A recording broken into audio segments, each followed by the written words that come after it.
Bonjour, je m'appelle Johan Sola, je suis data scientist au Crédit Mutuel Arkea.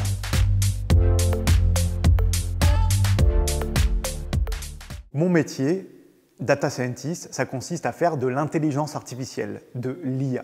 On en entend beaucoup parler, ça veut dire beaucoup de choses. Et moi, en fait, concrètement, mon quotidien, c'est d'appliquer des méthodes d'intelligence artificielle pour faciliter le travail de mes collègues. Donc ça peut être automatiser des tâches qui seraient rébarbatives pour eux, leur dégager du temps pour qu'ils aient plus de tâches à plus haute valeur ajoutée, ou alors leur permettre de prendre de meilleures décisions en leur apportant une IA qui pourrait les aider, les accompagner dans une tâche donnée. Donc c'est très varié.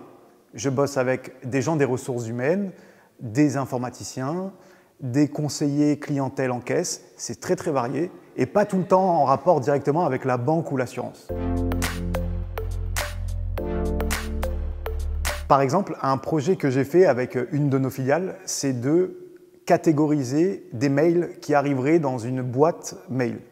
Donc concrètement, il y a un mail qui arrive, il parle d'un certain sujet et l'intelligence artificielle doit être capable de comprendre le sujet du mail et de le mettre dans la bonne catégorie. Sauf qu'en fait, les catégories, au lieu que ce soit comme habituellement on voit spam ou pas spam, là c'est plutôt 36 catégories.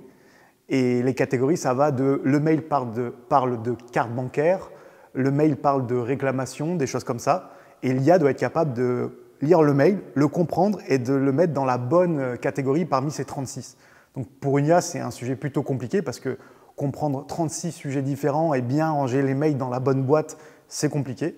Mais on y est parvenu et ça a dégagé beaucoup de temps à des collègues qui passaient leur journée à faire ceci à la main, à lire les mails, à les catégoriser avec le bon nom de la catégorie parmi les 36 pour qu'ensuite ce mail aille à la bonne personne qui traite cette catégorie. Donc ça lui a permis de lui dégager beaucoup de temps pour d'autres activités beaucoup moins rébarbatives. En robotique, on a une très grosse base informatique. On fait, si je rentre un peu plus dans les détails, on fait du Python. C'est un langage informatique qu'on fait beaucoup en robotique et c'est également le langage principal qui est utilisé en intelligence artificielle parce que toutes les méthodes, quasiment toutes, sont basées sur ce langage.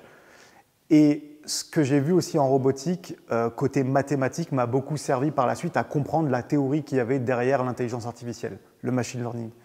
Et en plus, aujourd'hui, comme les élèves en robotique font beaucoup plus que moi à l'époque de machine learning, d'IA, la formation aide beaucoup à rentrer dans le domaine. Il y a eu beaucoup de fêtes, beaucoup d'intégrations, surtout la première année, beaucoup de rencontres. Et puis après, dans les années d'après, c'était plus un éveil plus intellectuel, c'est-à-dire que j'ai découvert des choses que j'aurais jamais pensé faire. Par exemple, quand je suis arrivé à l'ENSTA, je ne pensais pas du tout faire ni de la robotique, ni de l'intelligence artificielle. Je ne savais pas trop ce que je voulais faire. Et c'est via des rencontres avec certains professeurs qui m'ont beaucoup marqué, en échangeant avec des doctorants, des professeurs, via les stages et les cours que j'ai eus, qui ont éveillé vraiment des intérêts en moi. Et en fait, c'est au fur et à mesure de mes années à l'ENSTA que ça s'est précisé, que je savais ce que je voulais faire, à savoir de l'IA et de la robotique.